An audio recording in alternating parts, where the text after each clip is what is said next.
தம்பி, நீங்க என் பொண்ணு கூட படிச்சவங்கன்னு சொன்னதுனால தான் உங்களை உள்ள வர சொன்னேன். என் பொண்ணை கல்யாணம் பண்ணிக்கணும்னு ஆசை இருந்தா இப்பவே கிளம்பலாம். இதனால உன் வாழ்க்கை தான் பாதிக்கும், புரிஞ்சுக்க. கிளம்பு. அப்பா,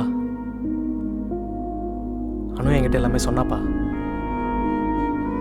தெரிஞ்சுதான் நான் வந்து கல்யாணம் பண்ணி கொடுங்கன்னு கேட்குறேன். தம்பி ப்ளீஸ்.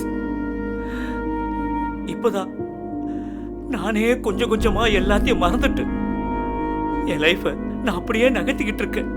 அவ அம்மா இறந்து 4 வருஷம் ஆச்சு. இவனுக்கு இப்படி ஆயிடுச்சேன்னு நினைச்சு நினைச்சு நான் பொண்ணுப்பட்ட வேதனைகளை என்கிட்ட சொல்லி சொல்லி அழாத நாளே இல்லப்பா. அந்த சோகத்திலேயே அவ இறந்துட்டா.